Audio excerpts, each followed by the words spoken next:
Hi, I'm Darley Newman, uncovering fascinating history and beautiful villages and nature escapes in New York's southern Finger Lakes. We're getting our adrenaline pumping in Elmira and Watkins Glen. Hands-on with art and history in Corning, learning about the fastest man on earth, Mark Twain, and more. Welcome to Travels with Darley.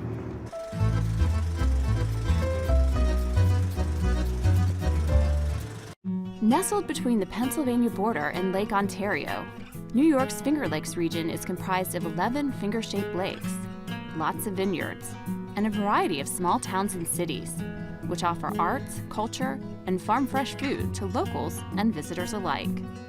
We're discovering the southern portion of the Finger Lakes, meeting locals to guide us to Seneca Lake, Keuka Lake, and through Corning, Hammondsport, Elmira, and Watkins Glen.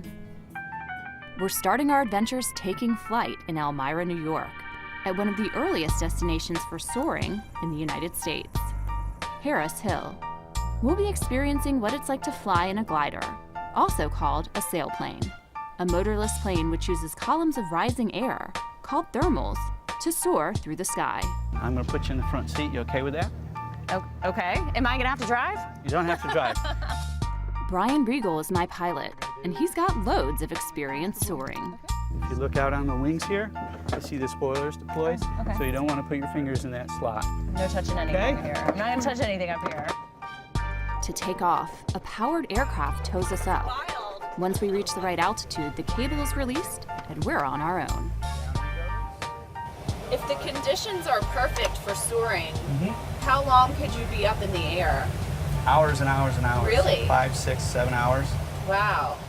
Gliding took off as a sport in the 1920s and 30s, with competitions being held in the 1930s at Harris Hill. In those days, the competition was all about staying up in the air for as long as possible, but later would include acrobatics in the air and specific timed routes. And while the changing leaves are beautiful as we peacefully soar through the air, Brian wants me to experience some of the more adrenaline-fueling aspects of soaring.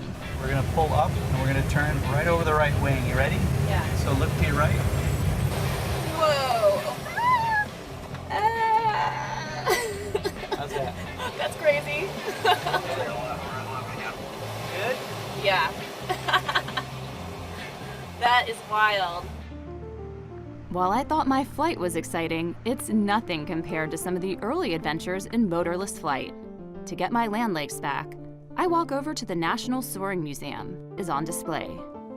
Gliders have changed pretty dramatically since the days of the Wright brothers and other innovators, and seeing the evolution here is impressive and a little daunting.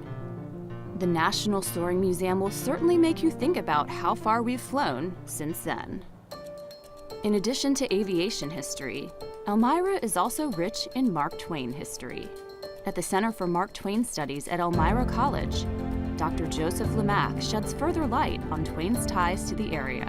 So his wife's sister had a home about 3 miles from where we're standing at a place called Quarry Farm. And she invited Olivia, his wife, and Sam Clemens, Mark Twain, up there. And he found that he could write really well at the Quarry Farm. And for over 20 consecutive summers, Mark Twain comes up here to Elmira, up at Quarry Farm, and in a small octagonal study, he writes some of the greatest works of American literature. Twain penned works like The Adventures of Tom Sawyer and Adventures of Huckleberry Finn in the small study overlooking the Chemung River Valley. In 1983, Quarry Farm was gifted to Elmira College, and the Elmira College Center for Mark Twain Studies was born. Twain Study was relocated to the college campus, and today, students and travelers can visit it, and the Mark Twain exhibit.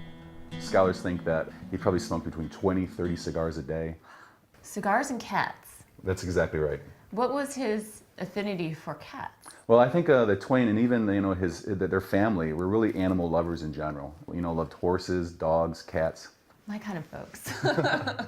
Twain's octagonal study was even equipped with built-in cat doors, so his four-legged friends could venture in and out during the day. I think the most fascinating thing about Mark Twain is the myriad of different ways that people can approach Mark Twain, whether it be race, religion, economics. I think that's something that people don't really associate with Mark Twain, but I think that's an really important part of his character. Mark Twain passed away in 1910 and is buried in Elmira. leaving a legacy for visiting Mark Twain scholars, students, and lovers of literature and history around the world in Elmira. Next, I'm taking a hike along the Gorge Trail at Watkins Glen State Park, where over 800 stone steps lead visitors through a wonderland of waterfalls. 19 waterfalls within 2 miles.